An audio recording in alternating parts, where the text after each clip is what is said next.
Kasal na ako sa'yo. May baby pa akong pinangahawakan sa'yo. Sigurado maaabot ko na ang lahat ng pangarap ko. Alam kong ginagamit mo lang ako, Alfred. Well, here's the catch. Ginagamit din kita. Suportado naman ng mag-asawang Via at Alfred de Leon ang kandidatura ni Governor Gabriel Fausto.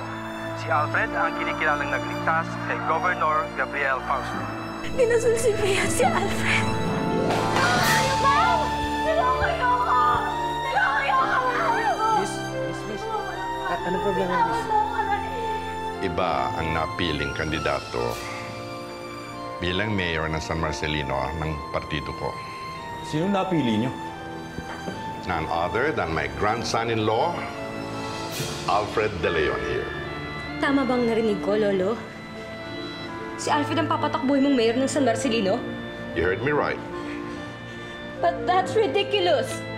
Naniniwala ako na walang lugar ang babae sa politika kahit apo ko pa siya. Wala na kayong makukuhang suporta magmula sa kampo namin, Governor. Are you threatening me? You made your decision. I'm making mine.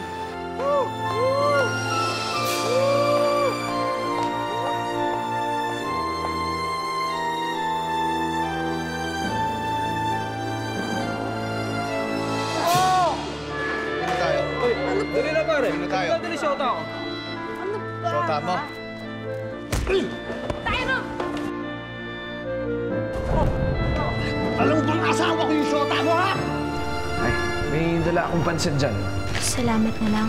Sige, kung nagugutom ka o kaya may kailangan ka, nandito lang ako, ha?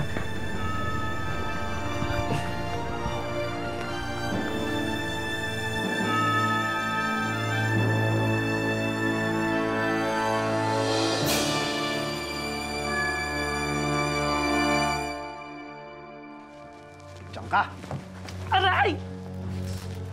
Akala mo ba hindi kita masusundan sa bar na yun, ha? Hindi ka napupunta doon, naiintindihan mo? Bakit mo ba ako pinipigilan? Ba nangyayari sa'yo? Hindi ka naman dating umiinom, ha? Tapos para kang kiti-kiti nagsasayaw doon? Hindi na tumaulit, naiintindihan mo? Naiintindihan mo? Ha? Aray! Asawa kita. Walang ibang pwede magpisa sa katawan mo maliban sa akin.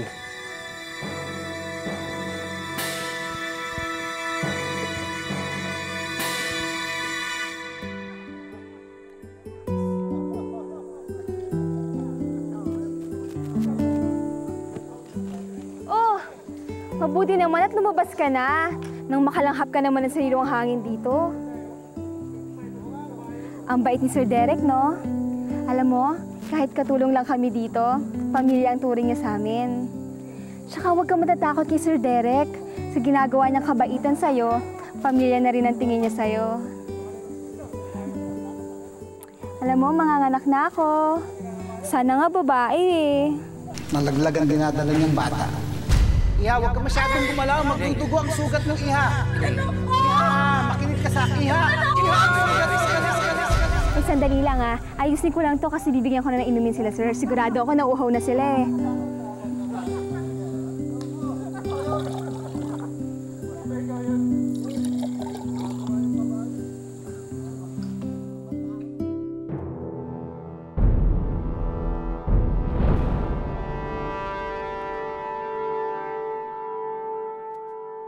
Nariyan na ang porsyento ng balato ninyo.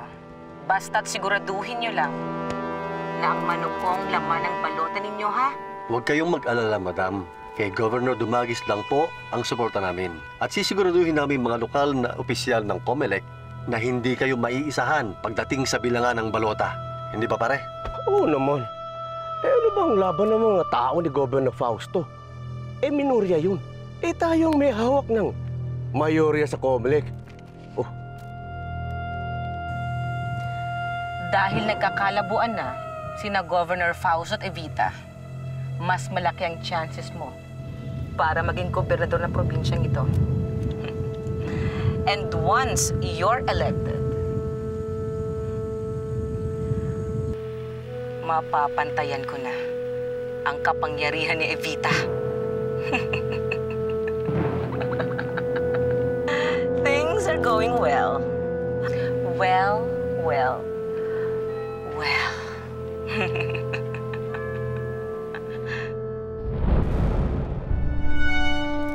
Pero ikaw muna bahala dito, ah. Bilisan natin, ha? Oo, bilisan raw nyo.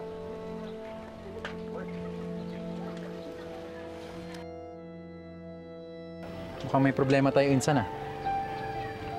Hindi ka pa pabor sa pakit mo na asawa mo? Para sa akin, dapat yan eh. Pwede mo pa naman ipagpilit ng gusto mo, ah. Pwede kang tumakbong independent candidate. Ba't mo sinunod ang gusto ni Lolo Fausto? Pag-isip-isip ko kasi na paano kung tama yung sinabi niya. Kung matatalo lang ako, nagmukha lang akong tanga. Pero kung pagbigyan ko sila at manalo si Alfred, magkakaroon din ako ng kapangyarihan bilang First Lady ng bayang nito. At papakilusin ko siya ayon sa gusto ko.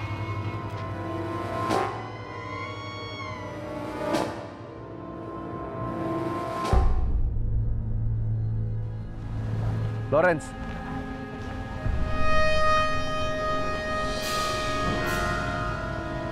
May inaambisyong kang posisyon sa grupo namin. Umatras ka na. Huwag mo akong tinatarantado.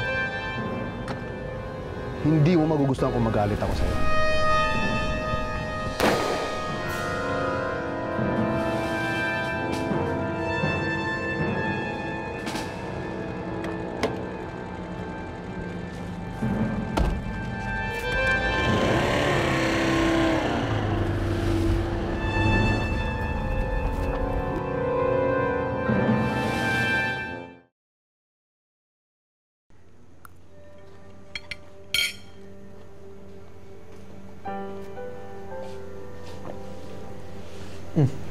May kailangan ka?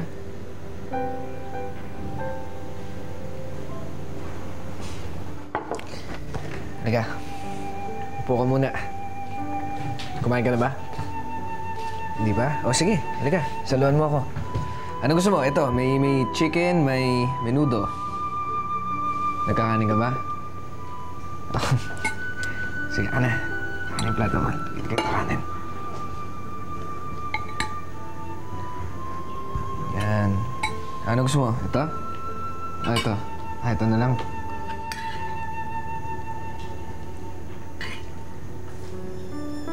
Yan. Tapos, pag gusto mo pa, kuha ka na lang nito, ha? Sarap yan.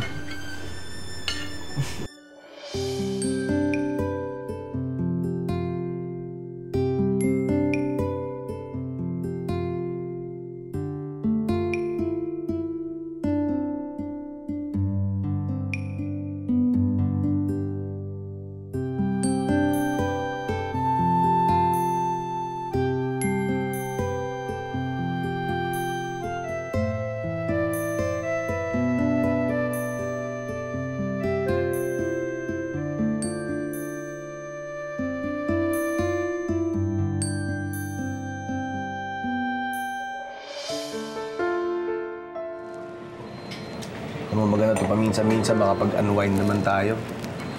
Nakakapagod din yung eleksyon eh. Ngayon na ka pa walang kibo ah.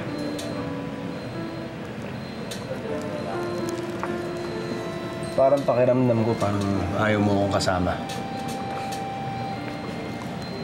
Bakit mo naman naiisip yan? Ba dapat ikaw ang sumagot ng tanong mo? Pagod lang siguro. Sana naman yun lang ang dahilan. Oo naman.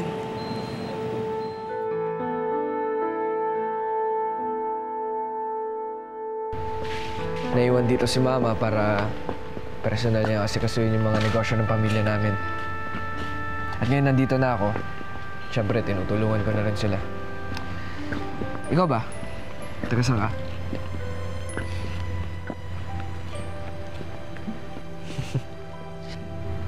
Alam mo ba ang ibig sabihin ng pangalang Salve?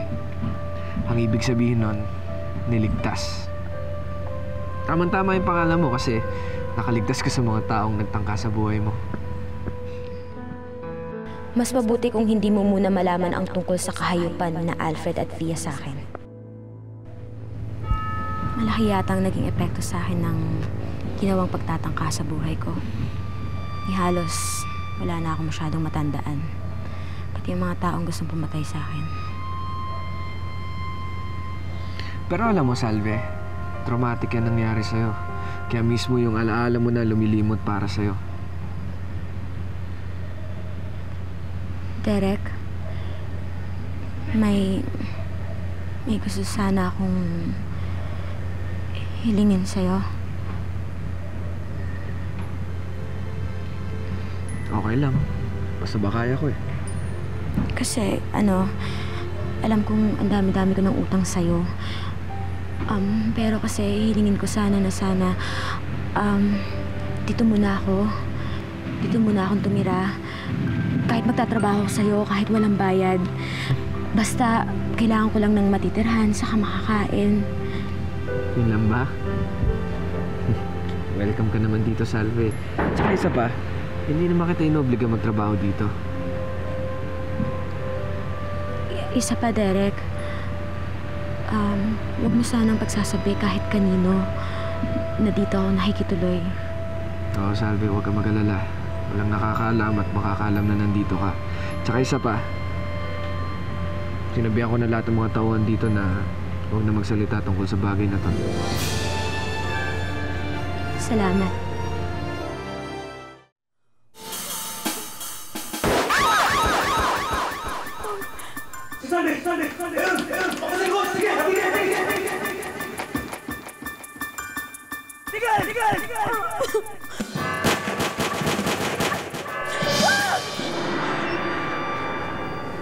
Salve? Ayos ka lang? Ha?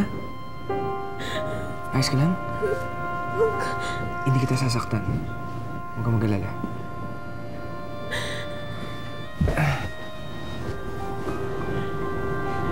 Salve, huwag kang mag-alala. Walang mananakit sa'yo dito, ha? Tana.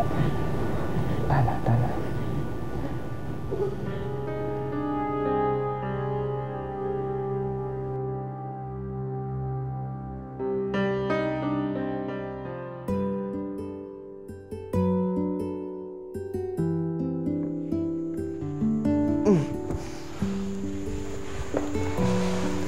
Ang bango ng mga bulaklak, diba? Oo. Ikaw ba nag-ayos niyan? Oo. Salamat nga pala sa pagtulong mo sa akin. Wala yun. Huwag mo isipin yun. Nakatulog ka ba na maayos? Oo. Hindi ko na napanagipan yun uli. Mabuti naman. Abala ang lahat sa eleksyon, di ba? Oo nga eh. Narinig ko sa radyo, tatakbo daw yung Alfred De Leon bilang pagka-mayor ng San Marcelino. Ah, oo. Narinig ko rin yun. Iboboto mo ba siya? Siguro. Sana mabuting taong maupo sa pwesto. Sana nga.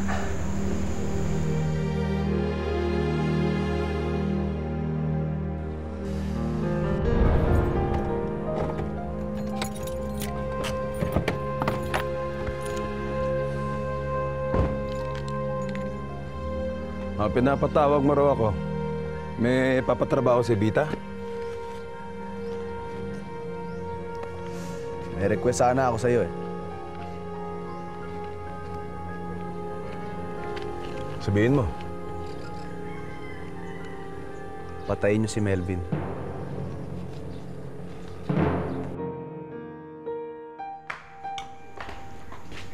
Wow!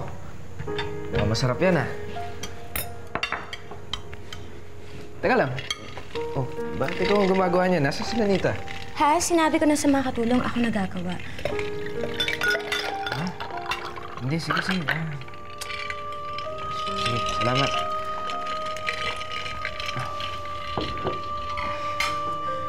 Masarap yan. Pwede mo ilagyan ng ketchup. Ito? May kailangan ka pa ba? Ano pa ba? Kailangan ba ng tubig? Sandali lang ako. Wala akong ng Salve, tubig. Salve. Teka lang. Halika dito. Halika. Mas mabuti pa. Umupo ka na lang dyan. Ha? Kumain ka na ba? Hindi pa. Hindi. Kumain ka na. Sabayan mo ako. Sige na. Ito. Tinapay. Tapos, tikman mo yung niluto mo. Hindi. Ako na. Ha? Ako na!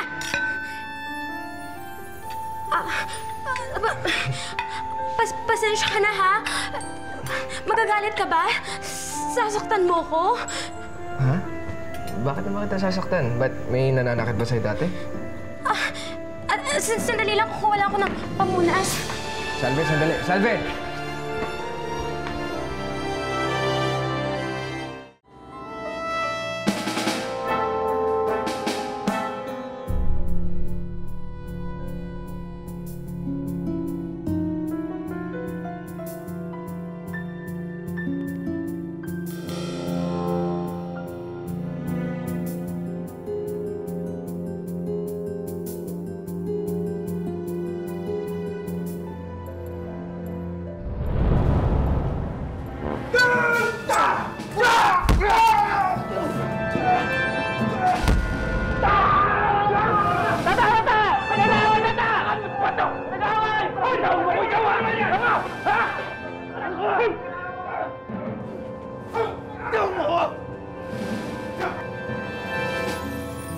Tok, pasensya ka na, ha? Inuutos kasi ni Nita, kumuha daw ako ng itlog mo. Dali lang, ha? Sorry talaga, Tok. Ano yung tawag mo? Ano yung narinig ko? Anong tawag mo dun sa manok? Tok. Tok? Tok. Siya? Si Tok? Siya si Tok kasi palayaw niya yon. Kasi yung buong pangalan niya, Tok Toreok. Ano? Pakiulit. Tok? Tok Toreok. Tok Toreok. Si Tok Toreok pala yun eh. Mahilig ka pala magpangalan ng mga hayop. Oo naman. Siyempre, kahit hayop sila, may karapatan din sila na magkaroon ng pangalan. Ikaw ba, gugustuhin mo bang tawagin sa'yo? Psst! Siyempre hindi. Siyempre hindi, di ba? Kaya may pangalan sila. Si Tok Toreok. Siya nga pala, ano ginagawa mo dito?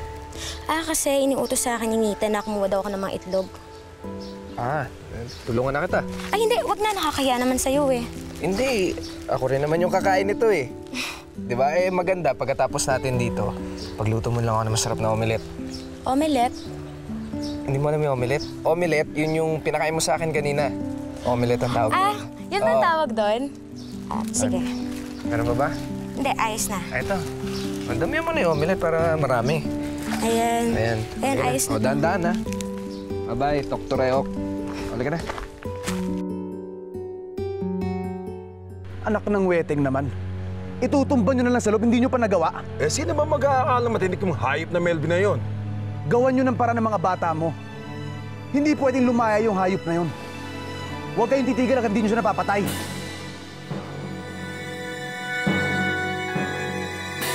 Mahabaging Diyos!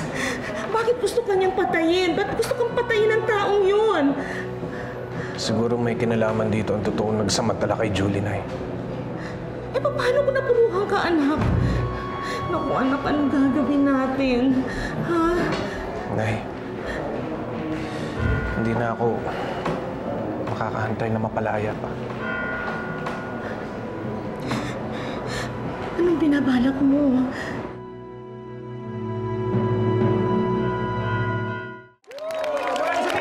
Nasara yung boto nyo, ha? Kaya makakalimot.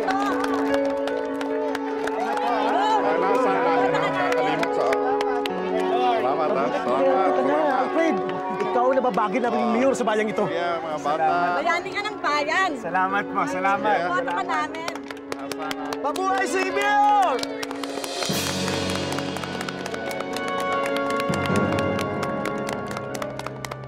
Aray ko. Evita, bakit? Ha? Mapo ka muna. ko. Baka kailangan mo na magpatingin sa doktor. Hindi, wala to. Sa tingin ko sinisikmura lang ako. Mawawala din to mamaya.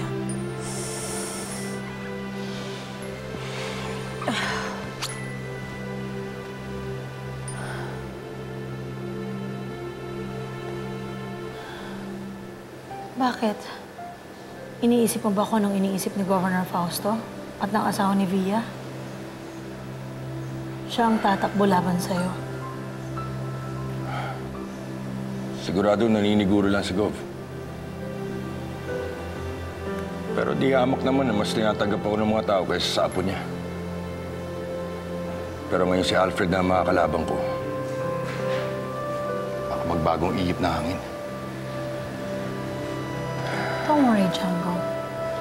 I'm so sure you'll win the race.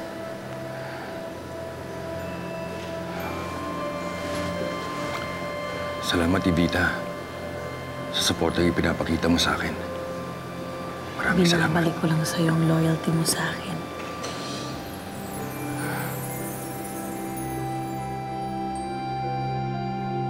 Saan pa ba? Sarap naman nito. Sige. Ikaw, hindi mo ba titikman? Sige. Masarap pa. Ba? Para sa'yo talaga yan. Galit ka sa akin, ha? Ayan. Ikaw, kumuha ka. Oh. Sige. Parang boss Ninita yun, ha? Uy! Uy! Sinita? Tulong! Uy! Tara! Nakasinita!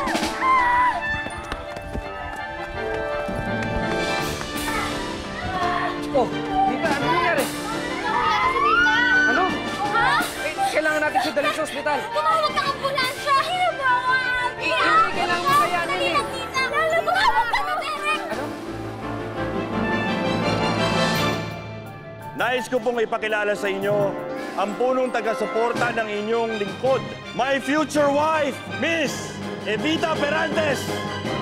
Pinatay nila yung anak ko. Mga hayop sila. Mga walang kaluluwa. Ligtas ka na, Salva. Nandito ako. Wala nang ibang mananakit sa'yo. Diyos ko!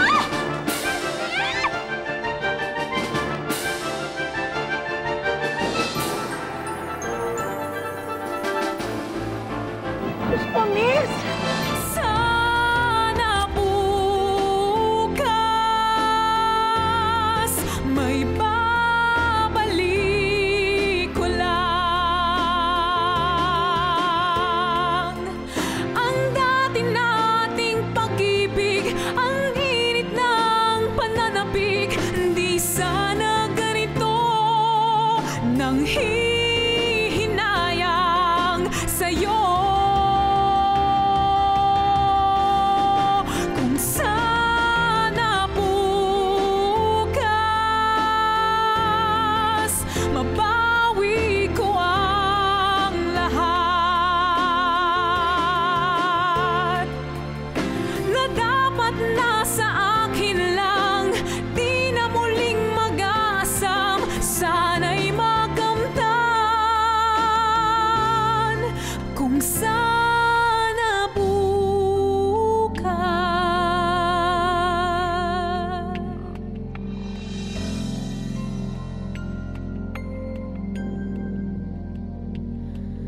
Dati hinahanap-hanap ka pa